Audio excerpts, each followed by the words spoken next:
Zach, we got to set the table. Zach, how old are you? I'm 19. And you just sold your company. You just sold your company for how much money, Zach?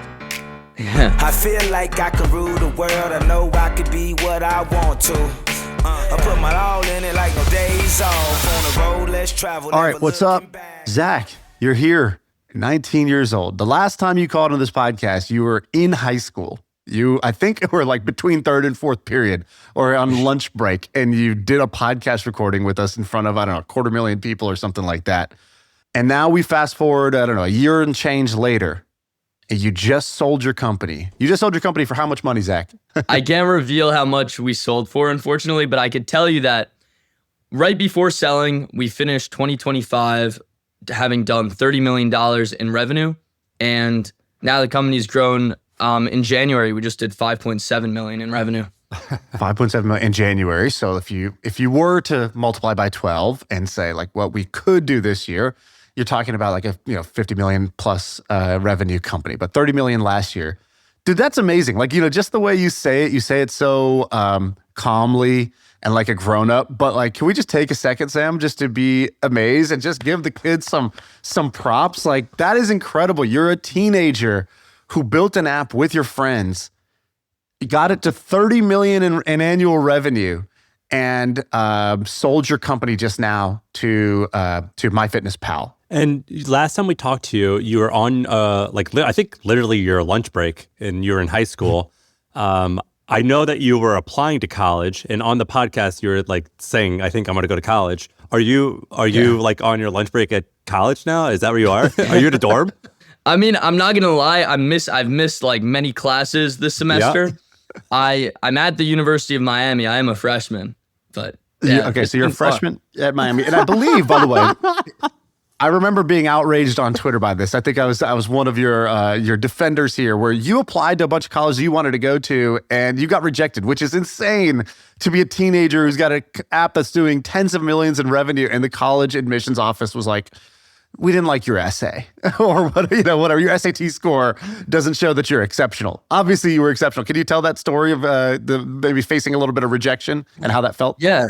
I mean, right after the podcast that we did last time, I was submitting everything. I applied to every single Ivy League school, Stanford, a few others. Stanford was my top choice that I wanted to get into. And just one by one, rejection. And I mean, I tweeted about it because I had a 4.0 unweighted GPA. At the time I applied, my company was doing I think 15 million a year when I applied. And I had on paper what most people need to get in, but I was just rejected from everywhere, which I felt was pretty surprising. Why do you think that was? Do you know? There's no way to know, really. It's a black box, but do you have any suspicions? There's no way to know. Well, honestly, your post kind of went viral. Did anything happen from that? Did anybody reach out? Yeah, to be honest, it was actually great that it might have been better that I got rejected from colleges than gotten into any, because I posted, it got like 40 million views on Twitter, and I had a ton of really cool people. Like the mayor of Miami texted me afterwards, and we actually met up. That's part of the reason I even decided to go to Miami, was the support from him and a bunch of other cool people like Alex Ohanian and a bunch of others that had reached out to support me after that. That's awesome. Yeah, you kind of needed that. Nobody wants a team that's too perfect and successful. So you kind of needed a little bit of likability, a little bit of rejection in the backstory. So I think in the end, it's a good thing. Yeah, but I didn't get any sympathy from the post. They were just all mad at me. Yeah, I don't think that you deserve sympathy. I don't think you deserved it. I think things have worked out as they should. Are you? Did the University of Miami or any of did they ask you for a donation already? The first freshman to have a library that he donates. No, seriously, because they have really good processes for identifying whales and reaching out to people. Yeah, you actually should hire one of them. They'll kind of help your onboarding flow. The university donation people are exceptional. What's your dating life like? Like when you're in college and you're 19 and you just sell an app for $100 million, and even before that, you own an app that is doing tens of millions in revenue. Are you by yourself all the time working, or are you able to have fun? And is the world's easiest pickup line actually successful for you? So I'd say the first semester, I had way too much fun. I was doing too many things.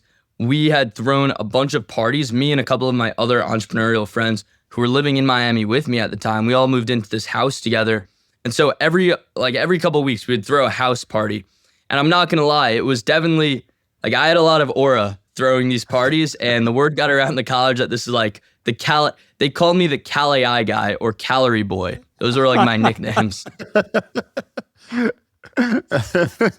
That's amazing. Calorie Boy. Okay, so by the way, we didn't say what your app is. So your app, Cal-AI, is basically a app on your phone where you could take a picture of the meals that you're eating, and it kind of uses AI to track and log your calories, so you don't have to type in that you had 6 ounces of chicken breast with the skin or whatever. You know, you don't have to do all that logging. You just take the picture and it does the thing. And so that's what you guys had built. And for those who haven't seen the first episode, give just a quick origin story. You did the full one before, but just do a quick one here. Sure. So I started programming when I was 7 years old. I was obsessed with video games, and I wanted to learn how to make my own. So started building. By the time I was a freshman in high school, I built my first company. I built an unblocked gaming website that let students play games in school unblocked. It was actually kind of accidental that I stumbled into turning it into a real company. First, I just built it for my friends at school, but it spread really quickly, and it grew to 5 million users through mostly me just making TikToks about it. It was generating $60,000 a year by putting banner ads on the website. And then when I was 16, I sold it for $100,000. After that, I got into the app space, started building a few small projects. And then Cal-AI is really the one that I went all in on, and it really took off. It exceeded all expectations.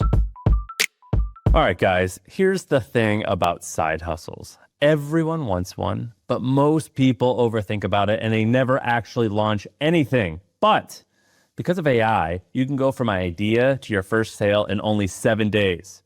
My old company, The Hustle, they just dropped an AI side hustle crash course. They look at stuff that we said and they broke it all down into simple, bite-sized steps. Which means you're gonna get a guide that gives you everything you need to launch a side hustle without any of the guesswork. So you can get it right now. You can scan the QR code or click the link in the description. Now back to the show.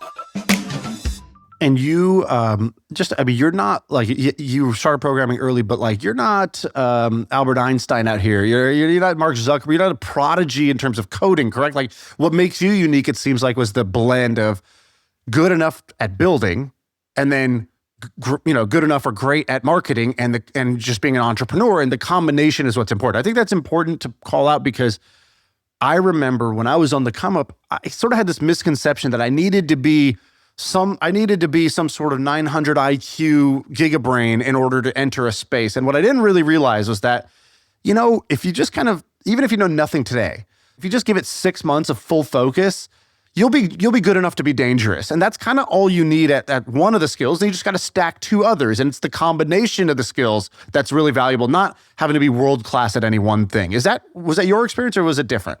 Yeah, I would definitely agree with you. I mean, especially now, like, coding is just becoming easier and easier with AI tools. And I'd say my skills now are being able to code has really helped me understand how to lead a team. Like, I always think that the most important thing is the Pareto principle. Learn the 20% that gets you the 80% of results. And that's what's necessary to actually hire someone that's smarter than you and being able to manage the team. So I've pretty much done that in all of these different areas, and it's allowed me to build great people around me and put in the systems in place. I think your biggest skill is your audacity. I think that what Shaan left out was maybe the most, like, one of the more interesting things is that like, when you were starting to build, I think you made a tweet or a video and you said, in the next 3 years, I think you were 15, I'm going to have an app that does 50 or 100 million in revenue. You said some audacious thing. And then I think you even tweeted that out. And so there's this, like, interesting combination of audacity to think that somehow you, a young kid, are good enough to, like, figure this out. And then also the tenacity and IQ and get after itness to make it happen. We found that video of you in your kitchen, basically, when you're, 13, 14 years old, saying, I will do this. Man, you're sort of speaking the words into existence.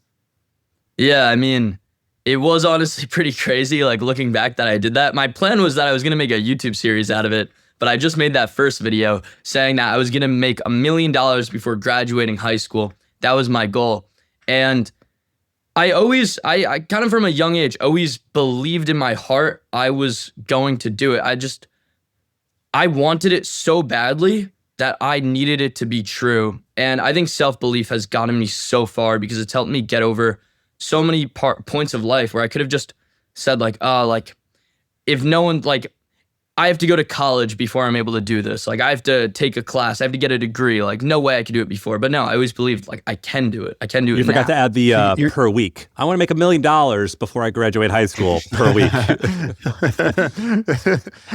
So you said like I always had that, but I'm gonna question that for a sec because maybe some of it you were born with, maybe some of it you just kind of came out of nowhere. It's just aura, natural aura, as you would say. But me and Sam, we've both been on our little motivational arc, right? Like I was a big Tony Robbins guy. I went to the seminars. I used to listen to the audio tapes and go for walks. And he had this like walking series where you would walk.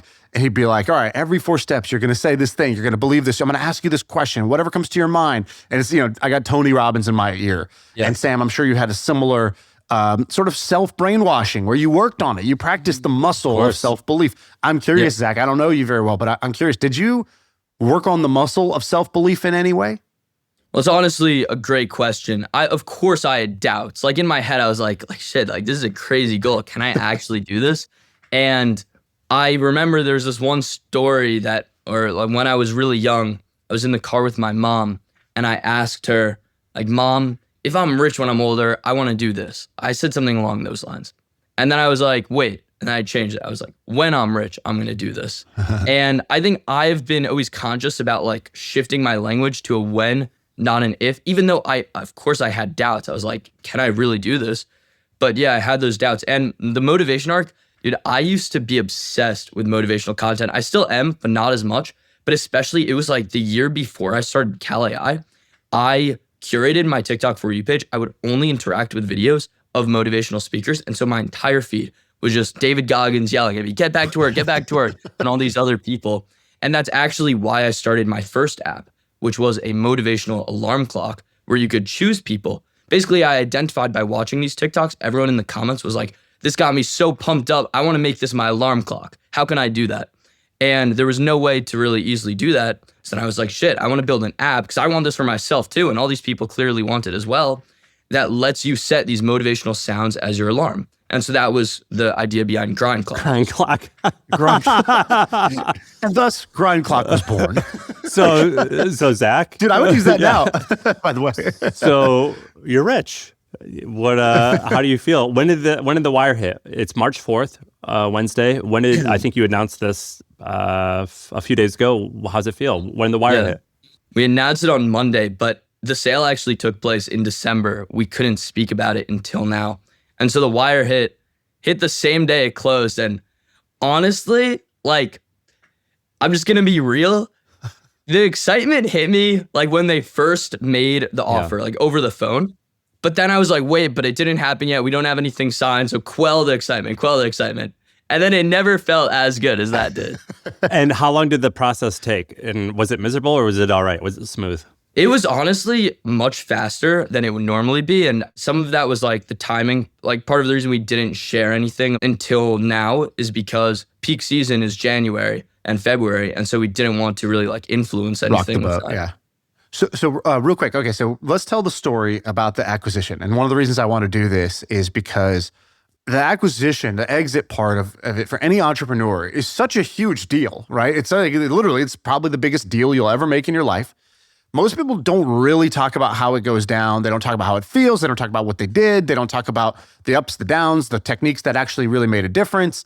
Right before we started this podcast, you were mentioning that you had watched I'd made this video a long time ago, actually, for Sam's conference. Sam, you were like, you want to come speak? And I was like, yeah. I gave a talk called How to Sell a Failing Company. Now, your company wasn't failing, but mine, I would say, was, meaning it wasn't achieving the goal I had for it. And there wasn't like, just huge companies knocking at the door every day, offering me briefcases full of cash. I had to sell the company. I didn't get bought just passively. And I felt like every story I had ever heard about somebody selling was everybody was knocking at our door. They wanted us and we picked.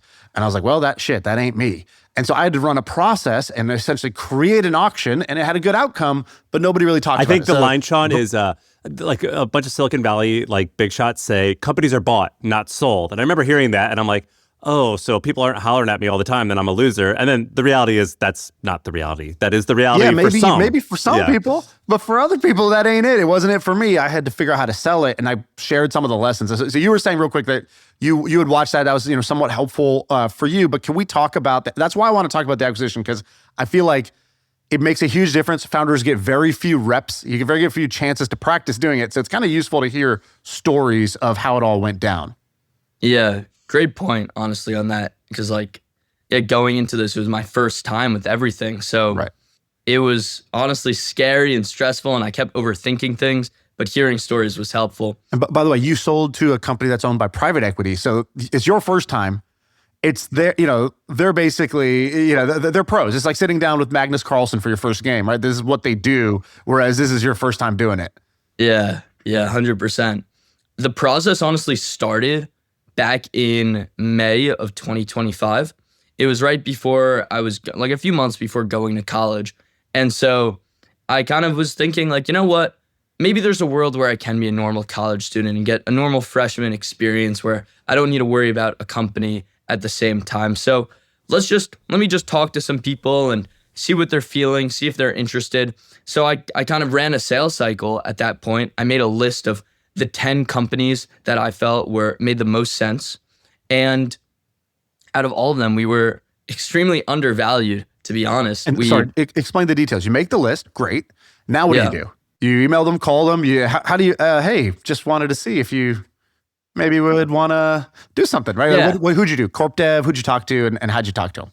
So I was recommended that, or I heard somewhere, you lose leverage if you're just cold outreaching. So I tried to get people that I knew to make warm intros, kind of saying something along the lines of like, hey, I think you guys should meet. This is a cool company. I just thought of this. Like as if it was his idea, right? Not if it was me asking him. And so he made all those intros, got on calls with a lot of the CEOs of these companies, and a lot of them immediately just kind of shut it down. Like, oh, nice meeting you, but we're not interested. Some even in the email were like, cool company, we're not interested. But then a few, they were interested. We did a few calls, just met some of the team. And honestly, I was surprised that like only after a couple meetings, it was like very quick to get an offer. It wasn't like, I imagined it would be like, I don't know, talking to the team, getting to know them for a long time. But like, some of them, it's different for everyone, but like a few of the people we were talking to, they were like, this is the information we want to know. Okay, hop on 2 calls with the team. Okay, like this is, a number. What do you think? Right. And you said the offers at the first round were low. Did you just have crazy expectations? Were they not actually low? Did you have crazy expectations, or were they actually low? It's like, 1x revenue or something. Like what were they offering basically at that time when you thought they were too low? Less than we would make in a year. In profit or revenue? It was like about what we would make in a year in profit. Okay, wow. So 1x profit type of thing. So you just politely turn them down? What'd you say? And by the way, did that ignite some rage in you? Did you get a little fuel from that? Well, after that, I guess we did kind of, I politely did turn them down. And after that, I was kind of like, wait, is my company just not sellable? Yeah. And then I was looking at it and I was like, wait, Weight Watchers just declared bankruptcy. All of these companies, like, how much money do they really have in the bank? Are we just not going to be able to sell? Is this just going to be a cash flowing business forever? And I kind of started to accept that idea in my head that we are just going to be a cash flowing company, and like actually started to move some things in place, like looking for a potential CEO to bring on. So like I could step away and move on to something else. And so like the next few months, that's really what I believed. And I think what changed was I spoke to another founder who sold his company, and he told me that what worked for him, he basically explained how bankers work, M&A bankers. You go to them, they create a list of all these companies you've never even heard of before. And like these companies that are about to go public, they just want to roll up all these smaller companies into them. And so they're willing to give you actually fair market value for your company anytime you want, basically. Dude, your experience is very similar to mine, except you were 10 years younger. And but I think it's a similar experience to many entrepreneurs, which is you build a company, you have these huge aspirations of selling it. And I've talked to so many people who've done this. You go through your first process, massive letdown. You think, oh, this company, like they lowballed the offer and it's like, it's equity in a privately held company that's overvalued, so it's basically worth nothing.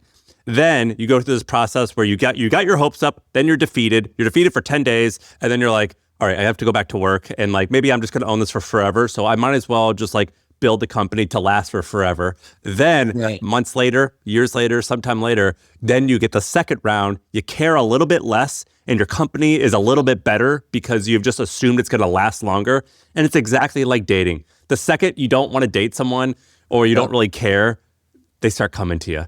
And so that's this is like the exact same process I've gone through. I have probably 5 to 10 friends who have gone through this exact same emotional process. And by the way, yours was actually faster. I think you said like it was like a low stress. You kind of implied it was like, oh, it went pretty smoothly. It didn't feel smooth if I had to guess going through this. It felt kind of defeating. And this is the exact same process, except oftentimes that's like a 5-year process. Yeah, like that's exactly what happened. And I just resonated with that fact. And then actually, and this goes into Shaan, what I was saying before. So then the second time, so I was set on building the company into like a long-term enduring business. It's gonna bootstrap, whatever. Like, let's just figure out how we make it endure long term. Dude, you're just making a potential buyer like weak at the knees by saying those things. Yeah, so on that note, we were thinking like, okay, if we really want this company to last, we probably want to think about making it freemium, because any company that's been around for 10 years that's like really big in the app space that I could think of, they're all freemium. So that's what we started to work towards. And you know who's really good at freemium? My fitness pal. So I wanted to hop on a call with their CEO and squeeze whatever information about freemium I could out of him, pitch it as like catching up, but just try to ask him questions about freemium. Reached out, got on a call, and they did not answer a single question about freemium. And it makes sense. I mean, like, it would definitely be not in their interest at all to help us. But yeah, like they actually spun the conversation from talking about that to, okay, maybe something else makes sense. Maybe the company's, maybe a partnership or whatever. And that's how things really started. That's awesome. That's so great. There's a moment that in Ben Horowitz's book, The Hard Thing About the Hard Things, he talks about a few like kind of key moments that happen. It feels like when it's happening in your company, it's unique to you. But then you read these books and you realize, oh shit, every company goes through these moments. And so one of them he calls like the WEFO moment, which is the we're effed, it's over. And it's like you'll hit a moment where you feel like you're just screwed. And but that's common. And what you realize is actually a pretty high survival rate from that moment when you feel like there's no survival. Another one I would say is the no one's coming to save us moment. And that's not from Ben. That's just from this conversation is all three of us basically had that. It's like, oh, so I guess we're not just going to get a magical offer and it's all just going to work out. Like, I guess I have to actually make this company work for me. And there's nobody coming to save us. All right, cool. And that actually just really strengthens your resolve. And so some of these things that seem bad in the moment are actually exactly the sort of dose of medicine that a founder needs when it happens. Yeah. Today's episode is brought to you by HubSpot. Did you know that most businesses only use 20% of their data? That's like reading a book, but then tearing out 4/5 of the pages. Point is, you miss a lot. And unless you're using HubSpot, the customer platform that gives you access to the data you need to grow your business, the insights that are trapped in emails, call logs, transcripts, all that unstructured data makes all the difference. Because when you know more, you grow more. And so if you want to read the whole book instead of just reading part of it, visit HubSpot.com. Zach, you talked about then the conversation picked up. Can you give us Zach's acquisition corner here real quick? What do you think if you're now advising the next 19-year-old kid who's going through acquisition talks? What are sort of the do's and don'ts of how to have that conversation? Literally, like, do you throw out a number? Do they? How do you react? How do you position yourself or present yourself well? Meeting in person versus doing it over the phone. Give us some things that you felt you learned out of this experience. Yeah. So like Sam said, very similar to girls. Like, you basically want to play hard to get, kind of. You don't want to be too interested. You don't not want to be interested at the same time. So it's kind of like the push and pull. It's like that. What I describe it as is you could let them know you're interested, but you let them also know that regardless if they get on board or not, I'm going some places. Exactly. Yeah, exactly. That's a great way to put it. What helped me the most was that I had a friend. I actually had a couple people that have been through acquisitions I was constantly getting on the phone with them and they were giving me advice throughout the whole process. So if you're trying to sell your company and you know someone that has gone through an acquisition, just having them help you through this, I think is super valuable. Just to talk through things, like you said, things are very similar along any company, even if you think they're not. So like they've seen things that I'm going through right now, and they would give me the right things to say. You, Shaan, or have you guys, Zach? Have you seen Good Will Hunting? You've seen that, Shaan, of course. And there's this one scene where Ben Affleck, he's like talking to Matt Damon, who doesn't want to go work for the NSA and get this fancy job. And Ben Affleck is like, no, F that. You're not doing it for you. You're doing it for me. You're doing it because my favorite part of the day is that second when I honk the horn to pick you up to go to our construction job. I hope that you don't come to the car because you're off doing something amazing and fancy. You owe it to me. And when Zach was talking about, he was like, I just want to go to college and have a normal experience. There's like all these people that are like, no, F that. You go build this company and you do that for me. You're not doing it for you. That's how I feel when I hear, he's like, he has everything that, in like to my 20s, 30s, that I would have begged to have. You had it at 18. It's so funny hearing you go through this experience because I remember when we were talking to you before, you were like, I want to go to college. I want to do this. And you're the man, you're the best. But in our head, I imagine both Shaan and I were like, but you have this gift. You're blowing it. Yeah, I think you did what we told you, which was like, you go for the social life, but this is your path. This is what you're good at. This is what you should do. Like, don't worry about the classes side of thing. Did you feel when you were in college, like you have two different lives? Like, were they separate? Did the professors all know what the hell's going on? Did they put some respect on that name? Did the other kids know what's going on? Or did you just sort of have this dual life where you're trying to be a normal student and they treat you like a normal student? They don't really know what's going on. It was a pretty dual life. There were times when it was close together. So as I mentioned, I was living in a house with a bunch of my entrepreneur friends. And so when we were throwing parties, it was like all the entrepreneurs and then a bunch of college kids. And like we would invite our other entrepreneur friends too. So like the actual going out aspect, that was very cohesive, I would say, which was really interesting actually. It was the wildest thing to experience. Zach, I got a question for you. You had what is, I think, pretty normal for a teenager, a college student. You had a little douchebag arc. So you go and you're doing this amazing thing. You come on the pod, you're this upstanding guy, you're this self-belief, work hard, build this app, doing well with his friends, trying to be a good student, good grades, all that good stuff. And then you're like, you launch a course, you release a video where you're standing on a Lamborghini, you're humping a Lamborghini, throwing money in the air, and we were like, oh, what is this? Where did he go? He went Andrew Tate on us. What happened? Can we talk about the douchebag arc? Yeah, so the guys that I started the house with, the entrepreneurs, we kind of decided at first the idea was, let's just get a house, live together. It's a beautiful city. It's Miami. And we're going to all build our companies side by side and we'll share learnings. And that's going to be great. We'll all grow very quickly together. Then we were like, wait, we're all super talented individuals. Why don't we, and this is a really interesting thing that we're doing. We're all young, having fun and building companies. Let's record it.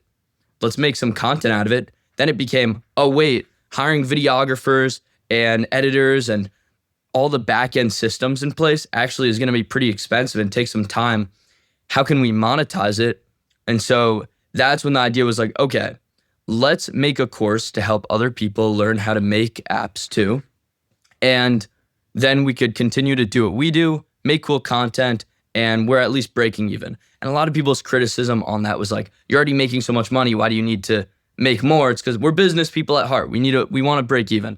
But then when we were thinking about angles to like launch this and everything, we decided to go the super controversial route. Like you said, the Andrew Tate, it was like sell the dream, sell the lifestyle instead of sell the product.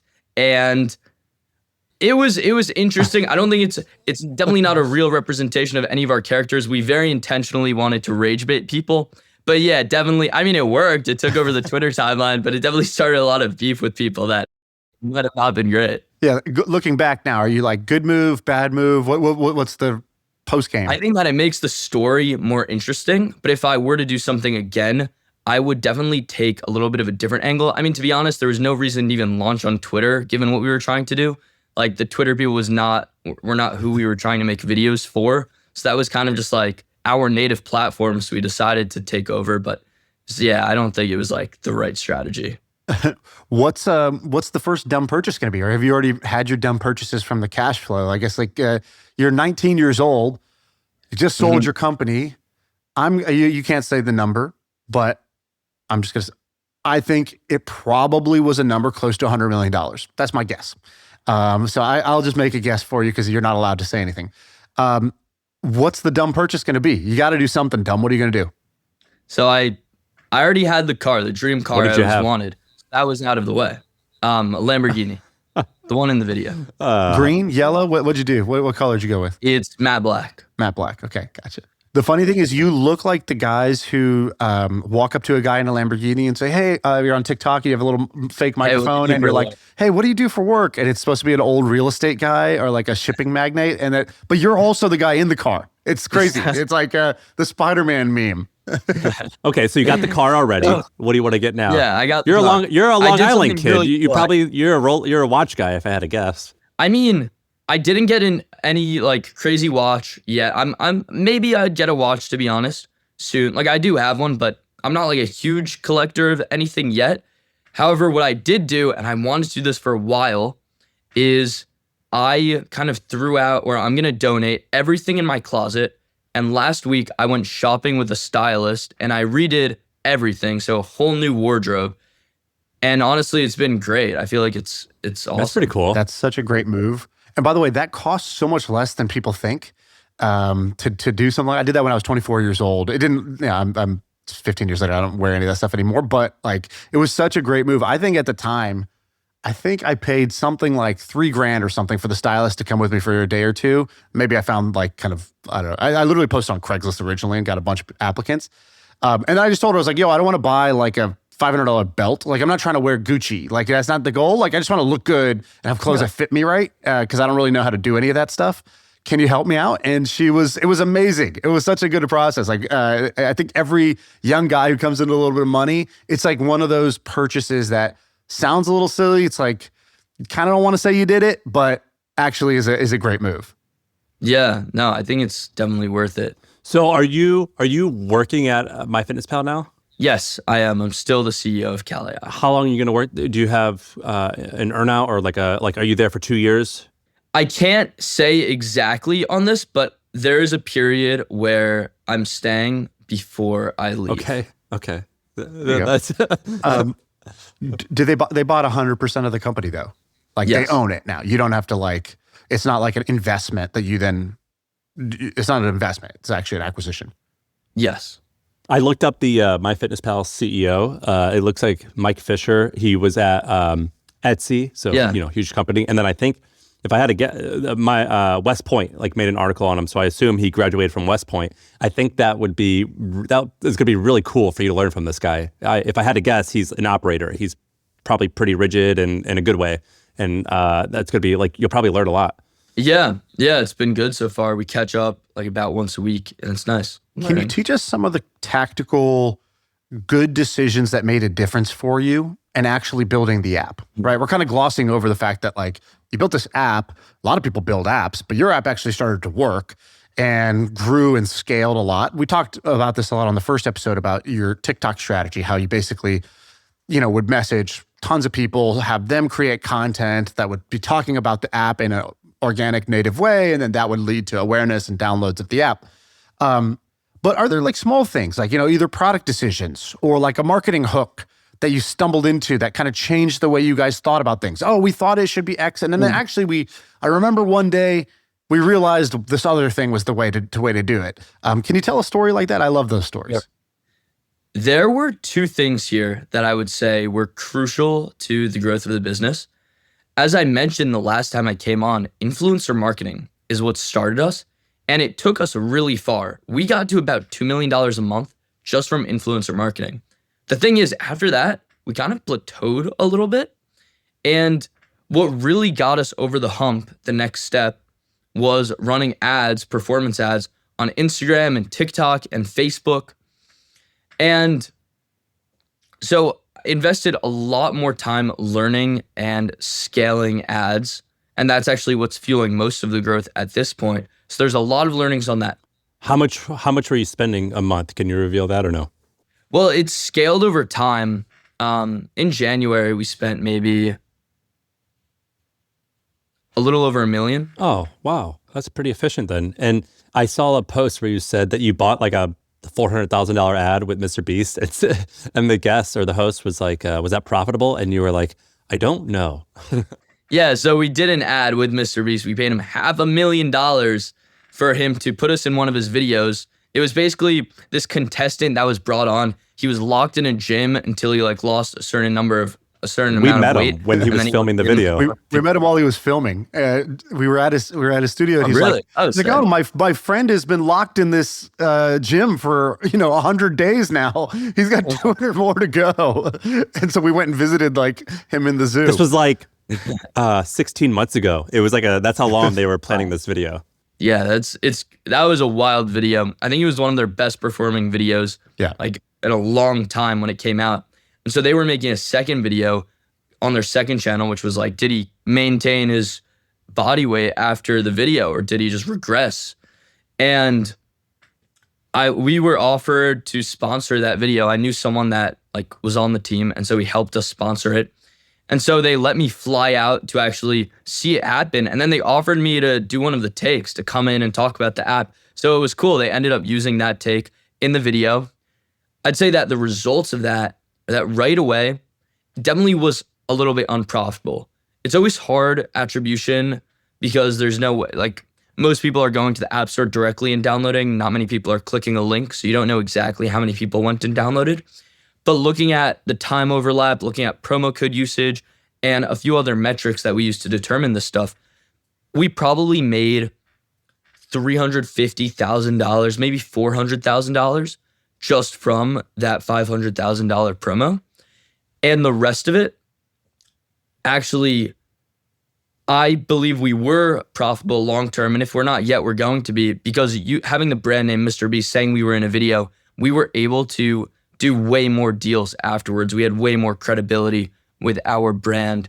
And so the profit from those deals it's enabled for us has exceeded the total amount. How big's the team? The team is about 30 people, a little more than that. And how many hours a week are you spending going to class? Well, first semester, I took, I think it was 4 classes a week. So it wasn't that crazy of a schedule. It was like an hour and a half. What's your major? What are you studying? Are you like rocks for jocks type of schedule where you're like, I'm an athlete art history and just I need to pass? Or are you like, I'm trying to be a computer science major? I first joined the business school, or I applied into it, but I switched out and went undecided because I wanted to do more of kind of what Steve Jobs always talked about, how he took like the calligraphy class that really enabled him to build the Macintosh operating system. So I was taking like a VR class, which was really cool. It was like all about the metaverse. A class on a design class too, a business class. And the professor there was actually a really awesome guy. Dude, you know how like China like raises like super athletes? Like they get like 2 7-foot people and they like make them breed and like they like set them up to where at the age of 12, the kid has everything they need. This is like you for business. Like you already have an exit, running a company. You're downloading Steve Jobs ideas and like going through. I'm impressed with your decision making. Like even just that little thing of like, you know what, like business would be the kind of maybe obvious choice for you, but saying I'm going to go undecided so that I have freedom to take interesting classes that just spark my curiosity, maybe outside of my normal path of things I'm familiar with, because long term that's actually going to help me maybe, right? Like I feel like so many of your decisions have been good. In fact, probably that's the most impressive part about you, right? You're a well-spoken guy. You've obviously hustled. You built a cool app. Like all of that's great. But yeah, the decision-making is actually what stands out to me in a way that like is not common amongst people in general, but definitely amongst younger people, right? Like I have friends that make terrible decisions and I see you and I'm like, this guy's kind of consistently making good decisions. Are you a big like mentors guy? Do you have like a person you call for a lot of questions? Are you just figuring this stuff out on your own? Are you a journaler? Like what's helping you here? Thank you, first of all. It really means a lot. I think I definitely had mentors that supported me. Someone who was my co-founder with Cal AI, Blake Anderson, he's helped me a lot with so many things, not just business life, but personal life too. So I've learned a ton from him, and I'd say that's definitely helped me. The biggest thing is he's helped me shape a lot of decision-making frameworks. So how to analyze when to make certain decisions. Like he kind of taught me about like what EV is and all of these different principles to help make smart Tell us decisions. some of those. I would like to learn. What are your frameworks for making good decisions? Like what comes top of mind? Sure. Well, EV is a good one. So like gamblers obviously know this, where it's like the percent chance of winning something and then the prize, and you multiply them together. And then it's like whatever you have a 100% chance of getting versus the chance of losing it all versus the prize money you could have, whichever is greater, like that's which one you should often pick. And so using that was very helpful for when thinking about, okay, selling the company and what we think makes sense in terms of what we're willing to sell for. It's like, what do we think the EV is of, like, what's the chance of us getting to this? What's the chance of it falling apart? What's the chance of this? And so that was helpful. That's like one good decision-making framework. Yeah, it's a great one, especially for selling, because let's just pretend somebody offers you $100 for your business. So you have 100% chance of the $100, or maybe not even 100, maybe 90, because it might not close, but okay. So you basically, the expected value of that, let's call it, is $100, 100% times $100. And then you say, but if we keep going, what if we could get to 500? Okay, great. What if? Sure. Then you ask the question, well, what do you think are the chances you could get there? There's a 10% chance. Okay, so 10% times 500 gives you 50. So it's a better decision to take the 100 expected value over the 50, right? Yep. Or let's say you think it's a 20% chance. So now you're even. Okay, but what's the percent chance it all falls apart, goes to zero, right? There's going to be, if you keep running it, you have some risk, ongoing risk of it falling apart. Even if you think that's a 10% chance, you have to factor that in. And so once you do that, you get a more objective way of making a decision versus just going on pure emotion or your mood in the moment or fear and greed based on whatever day the weather is for you. Yeah, that was a perfect example. And in my opinion, selling for you, that's just such a no-brainer. It's a no-brainer because the liquid money that you have is going to compound. I mean, to have what you have, I don't know what you have, but 7 or 8 figures, I don't know. At that young age, it's going to compound like crazy. And also, I think people underestimate the clout that comes with a sale. Right. Yeah, that's true. He's like, I don't underestimate that. Okay, so where to from here? So you're just going to go to college now? You're going to like, eventually in the future, you want to start something new? If you start something new, you're like, I have to go bigger? Are you going to fall into that trap? Like, what's going to be the mindset going forward now? I have so many ideas always. I'm very committed to making sure that Cal AI will endure long term. And so I want to make sure that the transition is super smooth between the companies. And I likely in a few months will start. I don't know if I'm going to be as open with this one as I was with Cal AI. I was so public about Cal AI, which I think was great. Like so much upside, even though there was downside too, but way more upside. With the next one, I'll probably be a little more stealthy. And I think I know what I want to build. I'm not going to share just yet, but I'm definitely excited to like work on something new. I have a ton of new ideas. What were the top 3 ideas that you were interested in? I'd say the contenders, like they don't really matter that much because I didn't believe in them enough to want to start them. But there are many good ideas. I mean, I just had this idea, like for other apps while building Cal AI, I just constantly had like, oh, this would be a cool $1 million idea. I could see this going super viral very easily and it's not hard to build. But at this point, it doesn't really make sense for me to spend my time doing it because I'm shooting for like $1 billion company is my goal. And so one idea that I actually tweeted about 2 days ago is that someone should build a semantic search for your followers on either Instagram or X, wherever you want, so that you could look through. And this could be helpful for so many reasons. Let's say you're looking to date someone. Like Instagram, a lot of people don't realize, but like it's one of the it's one of the biggest dating apps. Like so many people are meeting from Instagram today. So being able to semantically search for your type through your followers and then going through, being able to semantically search for who are the entrepreneurs that follow me, who are the cool people. I mean, my tweet just blew up and I had so many people follow me and I'm like looking through and I'm like, oh shit, this really cool person's following me. I had no idea. And like, I didn't get a special notification. So even being able to be alerted of stuff like that, that's definitely an easy, like few $1 million idea that someone could build. Pretty cool. Yeah, I've always wanted that. I would pay for that. Same thing. I don't go through who follows. And so I'm like, I don't get alerted if somebody interesting follows me, somebody that I would want to know. And it's a hard thing to exactly say, well, who would you want to know about? I don't know, but it's I can't give you one rule, but there's somebody who could figure, if you could figure that one problem out, there's a lot of people who would be interested in that, whether it's on the search side or the alert side. I'm a believer in that. What are some other cool ideas? So if there's somebody who's the, sort of 17, 18, 19-year-old version of you, are you guiding them to be like, build apps? Is that the play you still see as the juiciest? Is it or is it specifically around AI? Is it, what are the ideas you would brainstorm for kind of the next version of you who's sitting somewhere listening to this episode right now? So if they are just trying to get started, it's like one of their first projects. They're not trying to swing too big. They're trying to swing to something reasonable, like build a $1 million company or make a few $1 million from it.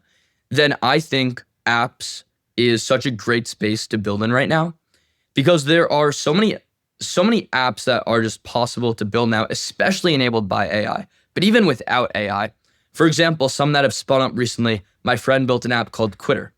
It is an app that helps guys quit porn. Doesn't really use AI, it just kind of gamifies the process, gives you a streak, gives you a roadmap, rewards, and like meditation guides. And that's been super helpful for a lot of people. And now it's making over $5 million a year. That's crazy. That's awesome. What are some other cool apps that we are not on our radar, but just people who are doing well, people who are crushing it, people who have cool ideas?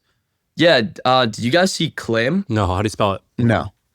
Okay, so it blew up on Twitter a little bit. It was made by one of my friends. It's basically an app that allows people to get into class action lawsuits where, like, let's say you drank Pepsi and then there's a Pepsi class action lawsuit. You could sign up so that when it's settled, you get like $10 or $15 from it. How do you Hell yeah. how do you spell it? CACLAIM.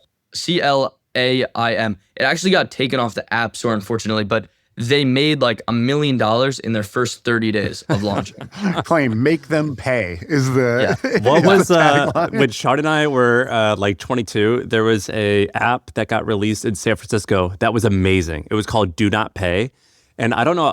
Oh, yeah. Is that still around? Oh yeah, it is. Yeah, but it is. it was magic when it got released. Basically in San Francisco, it was famous. Like in New York, I imagine the same way. Where if you get getting parking tickets, sometimes you're like, I'll just get 2 parking tickets a month instead of paying for parking, and it's gonna like be a better deal. And it would somehow automatically tell you before you even got back to your car that you got the parking ticket, and it's gonna like fight it for you. And it was amazing. Well, it would scan the ticket and be like, look, he wrote the number, but it went outside of the box that the box where it was supposed to be in. Technically, you don't have to pay now, right? Or he didn't fill this in, or the visibility on that sign is low, so you don't have to pay. And then I think the city banned it, and it went away. But apps like that were amazing. And this is the same thing as Claim, where it's like just go and find me money or save me money. Go ahead and just do that for me. Today's podcast is brought to you by my friends at Mercury. They make the world's best banking product. I think you know this already. I use Mercury for all of my businesses. I think I have like maybe 7 or 8 businesses. We use Mercury as our business banking across all of them. And now they actually just launched a personal banking account. So I have my personal account there. I moved off of Wells Fargo and Chase. I'm just all in on Mercury. Why? I like products that are easy to use. I like products that get me and the problems that I have. So like very easy to make a joint account with my wife. Very easy to spin up virtual cards. 1 click and I get savings yield. It just has all the stuff that I need in one place. So if you're looking for the best banking product on the market, it's definitely Mercury. I will fist fight anybody who disagrees with me on that. Go to mercury.com/personal and learn more. Mercury is a fintech, not an FDIC-insured bank. Banking services are provided through Choice Financial Group and Column NA, members FDIC. What's your framework you use to think of, you use to filter good, bad idea here? Is it, I work backwards from the ad. I think about what the TikTok would be, and if it makes for a juicy TikTok, then it's going to be a good ad. It's going to be a good app. Or is it, I want an app that makes you money or helps you, stop a problem or start a thing that you want to do. Like, I guess, walk us through how you think about these. That's a great question because I think a lot of people always ask like, oh, how do you come up with ideas? The first question I always get when I tell someone about Cal AI is, how do you come up with that? And everyone's trying to think like, I want to come up with these huge ideas. How can I do it? I think that learning how to come up with ideas, that is a skill, but I think the more important skill and the better skill is a framework to validate what is a good idea. Because you could come up with ideas all the time, but like you need to know, okay, which ones are good, which ones are bad, so you could filter through really quickly. And the way that I validate them, I think it needs to be a little bit different for everyone, like, because it depends on your skill set. I validate good or bad ideas that are good or bad for me, like stuff I'm interested in, stuff I think I could kill and like really blow up. And so for me, I look for ideas that I know are very marketable. They can go super viral. And I look for things that I've personally experienced, have some firsthand experience with, or I know people that are experiencing it. So I know who I'm building for very specifically. And I've seen enough companies where I can have an idea like, okay, this company that's adjacent to this one, to the idea I have, the adjacent company is doing this much in revenue. So I think I could at least get to here, if not all the way or surpass it. And so it gives me a good, quick way of thinking like, how far can this go? But before building that intuition, you could always analyze the TAM of a space. You could analyze the competitive landscape. And there are a few other metrics that you could look at that just help you kind of objectively assess, is this something worth pursuing? But what's your checklist now? So for TAM, what's your TAM size? To be honest, TAM is one of those things where I kind of always look at my gut for this. I'm not like doing Google research. Okay, I didn't look up what's the TAM of a calorie tracking app before starting Cal AI, but I kind of saw, okay, this other app is making $200 million a year. So I know that's like the minimum ceiling, the lowest floor of what we could get to. And so that's how I validated building one. But I think a lot of people are detoured by seeing that another app or another product is doing what they do. No, it should be the opposite. It should say that's proof. Yeah, exactly. That's proof it works. And the market is so big that all of these apps can be successful. I mean, if a company is still growing, that means that there's still a gap. There's still people that are underserved and can use it. Like I hear all the time, I was in the entrepreneurship class, people were pitching their ideas. Everyone was like, wait, that already exists. And it like deters them, but it shouldn't. Yeah, that's so funny. That is the first thing. Oh, that already exists. Okay. So we're looking for non-existent business ideas. You know how few ideas fall into that. I mean, there are some that are in that category, but that doesn't describe most. That's a pretty crazy mistake that people make. Are you? I had a friend who was an out-of-state person, and he was looking at University of Miami, and it was $100,000 a year to go. Are you spending? Are you the one? Are you paying for your own tuition? I am. I do have a scholarship. My parents actually paid for my first semester, which was nice, but now I am paying going forward if I do want to stay. Like I paid for this one, and after this, I'll probably just honestly drop out, so it won't be an issue. That's so funny. Are you like? It wasn't until I was like 33 I got off my parents' cell phone bill. Like it was just too much of a pain in the ass. Shaan, are you on your parents' family plan still? I think I was till literally last year. Yeah, like it was. By the way, it was exactly as much of a pain in the ass as I thought it would be. I was like 4 hours in the AT&T store with my 3 kids. It was horrible. Zach, I got a question for you. What are you curious about right now? Like, what's exciting to you? You probably are, you're young and you're kind of technology forward and you hang out with different people that are, kind of people who do shit that are young. So I'm always interested in what kind of your generation is interested in. Like, are there certain types of businesses that you admire? Are there certain technologies that you're playing with? Like you'd mentioned VR, for example. Are there companies you think are really cool? Are there spaces, white papers you're reading, research you're reading that's kind of got your interest? Let's just play a game of like, what's been interesting to you lately? Yeah. I mean, something interesting, which honestly, it's a little bit scary too, is that people like Elon Musk are saying all the time that we're going to have so much abundance that like, it seems like the need for entrepreneurs is kind of going to go away pretty soon. And that money won't matter anymore. Like he's saying you shouldn't save for your retirement. And so that's like a super interesting concept. I already feel like the world I live in now, since when I was like maybe 10 or 11, I feel like it's completely different. A lot of that is just like a lot of the beliefs that I held that I was taught in school. They're just completely flipped on their head, and now I believe the opposite. But it really seems like we are going to experience an entirely new world pretty soon if these AI labs reach the goals that they're setting out to achieve. And that's a little scary, but exciting at the same time. Yeah. So what do you do? Because that's paralyzing, right? I flip flop between, oh my God, there's so much opportunity. I'm going to make so much money.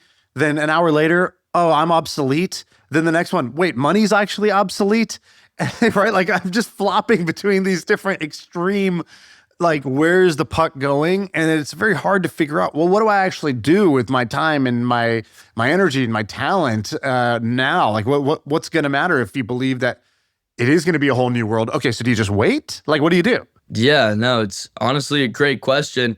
I was actually at dinner with Steve Cohen last night, and he was kind of saying Steve Cohen, that the like $50 billion owner of the Mets, Steve Cohen? yes. It was very cool, very nice, great to meet him in person. But the most interesting thing he was saying was that right now he's just trying to figure out how to kind of invest or extend the timeline of his companies or ones that he's looking at investing in, like 3 years, just survive 3 years and then figure it out after that. Like no one knows where the future's heading. So you just have to figure out how to survive in the intermediate period. And then after that, figure out, okay, what do we do next? Did you learn anything else at that dinner? He's a pretty, he's kind of, he kind It of was super interesting. up there with Elon and a few of these other guys. His insights are probably as wide.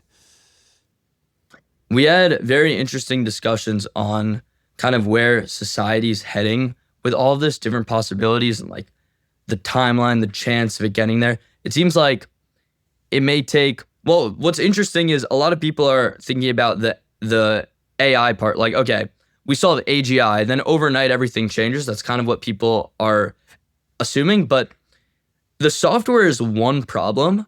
Software is one small problem. The hardware, like building out these humanoid robots that are going to execute these tasks, that's a whole nother problem. And so there are cool companies like Physical Intelligence that are trying to solve this, but that is potentially just as hard. And so people are underestimating Are you interested in getting into some of these like really, really big ideas that require a lot of venture capital and can be tens of billions, hundreds of billions of dollar companies? Or do you prefer to stay in the consumer space and kind of stay in the same industry that you're into now? A bootstrappable thing. I really enjoy building products for consumers. I just love, it's the biggest compliment to me hearing that someone else uses something that I built, especially when they love it. Like with Cal AI, it's actually pretty, every once in a while now, someone's like, oh yeah, I use that when they hear that I built it. And it's so awesome to see. So I definitely want to keep that.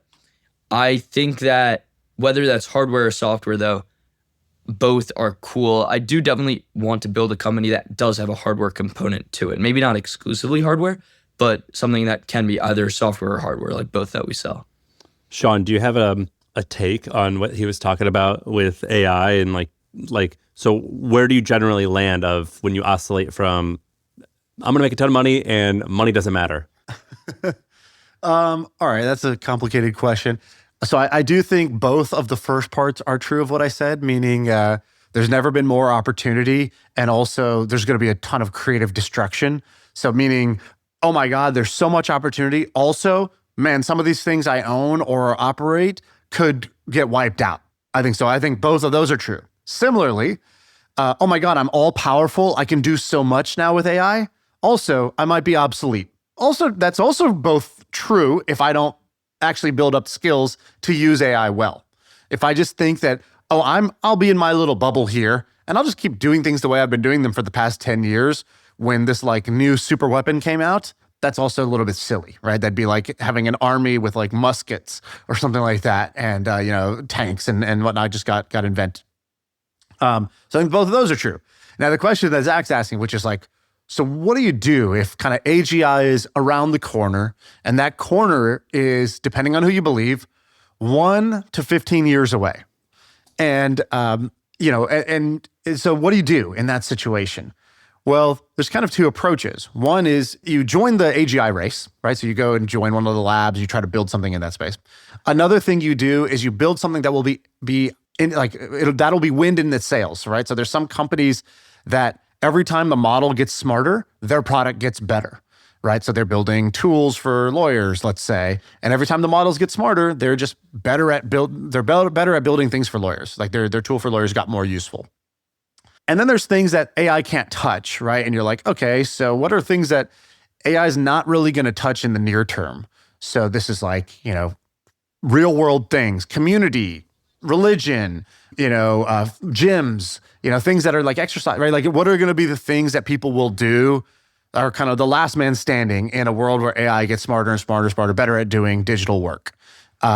And so you could go in that direction, right? Like I not famously, but I have a friend who talked to a famous investor and he was like, oh man, AI is going to be crazy. We're going to do this and this and this and this. So what do you think I should do? And he goes, I think you should buy railroads. And he was basically saying like, not literally railroads, but basically what's something that won't get touched by AI? Sounds like you don't know what the hell's going to happen. You should go find something physical that is going to be like, the farthest end away from AI. So you have time to adjust to it versus doing something that's just going to like here today, gone tomorrow type of idea. I think I'm like a huge history nerd, Zach, as Shaan and many of the listeners know. I love history. I don't know much about AI though. And what I've learned through history is that humans have thought the same things about their period of time as every other person in a different period of time has thought.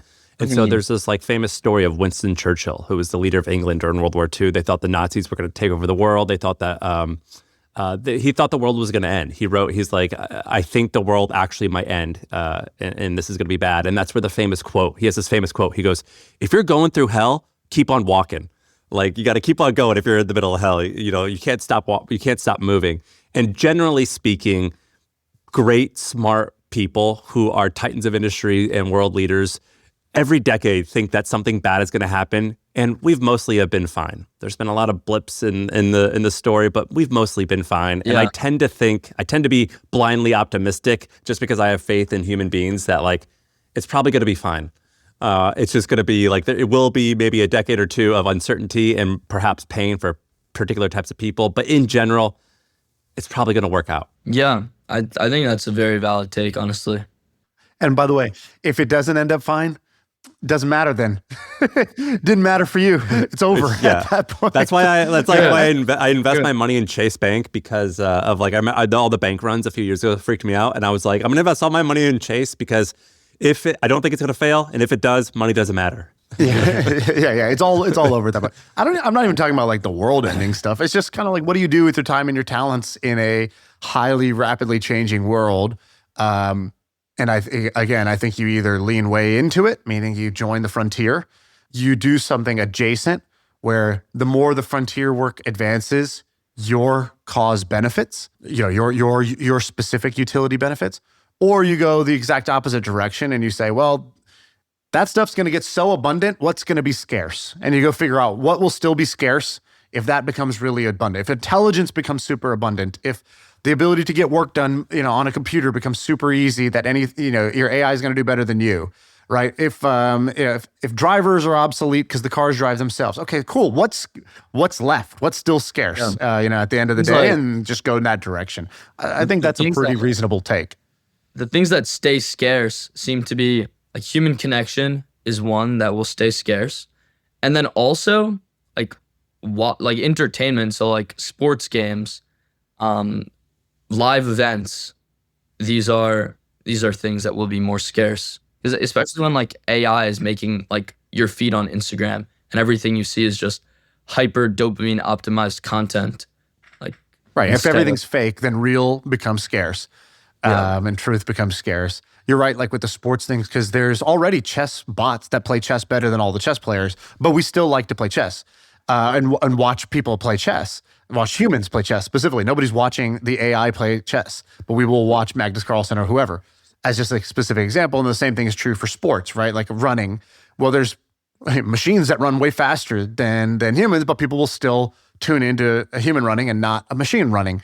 Or even if it's a car, it's it's a car being driven by a human and not drone racing, which is more automated. And so those have been kind of almost proven to be AI proof in a way.